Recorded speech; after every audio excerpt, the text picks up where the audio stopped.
స్థాయి నుంచే వాళ్ళ యొక్క లక్ష్యాన్ని ఏర్పరచుకున్నటువంటి వాళ్ళు ఉంటారు. సరే, అందరికీ కష్టాలు ఉంటాయి.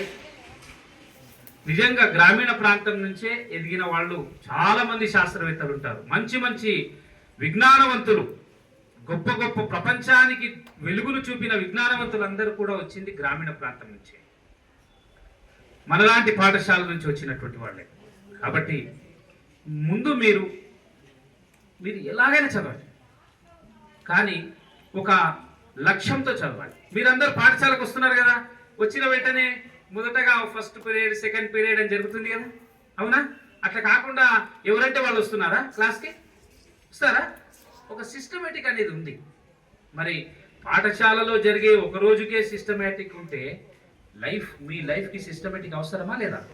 Is it required or not? Say loudly. yes, it is required. మరి దాన్ని మనం ఏ విధంగా నిర్ణయించుకోవాలి, మనం ఏ విధంగా నిర్ధారించుకోవాలి? మరి దానికి మనం కొన్ని ప్రణాళికలు వేసుకోవాలి. సార్, మరి ప్రణాళికలు వేసుకున్నటువంటి వాళ్ళందరూ వాళ్ళ లక్ష్యాన్ని చేరుకుంటారా అంటే చేరుకోవచ్చు, చేరుకోకపోవచ్చు. మనం ప్రణాళిక అంటే ఒక టైం టేబుల్ వేసుకున్నారు. మీరు ఇప్పుడు స్కూల్లో మీ యొక్క ప్రిన్సిపల్, హెడ్ మాస్టర్ సార్ ఒక టైం టేబుల్ వేస్తారు. వేసినటువంటి టైం టేబుల్ అందరు పాటిస్తున్నారు. ఒకవేళ పాటించకపోతే పాఠశాల అనేది గందరగోళం అవుతుంది.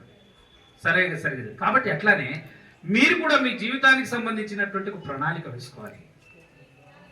అవి 3 సంవత్సరాల ప్రణాళిక, 4 సంవత్సరాల ప్రణాళిక, ఈ విధంగా చిన్న చిన్న ప్రణాళికలు వేసుకుంటూ ముందుకు ఎదగాలి. మీరు అనుకుంటారు, సార్ మరి మేము ఇంత పెద్ద ఆలోచనలతో మేము ఒక చిన్న టేబుల్ వేసుకొని ఆ పని చేయడం కాదు. రోజు ఏదో కొంత పని చేయాలి. మీరు చూస్తారు చేళ్లలో, ఇక్కడ చేళ్లలో అందరికి చేళ్ళు ఉన్నాయా? చేయతండి. చేయెత్తమంటే చేయతండి. చేళ్ళు ఉన్నవాళ్ళు చేయతండి. చేళ్ళలో పనిచేస్తారా మీ పేరెంట్స్? చూడండి, మీ అమ్మ నాన్ననే మీకు ఆదర్శం.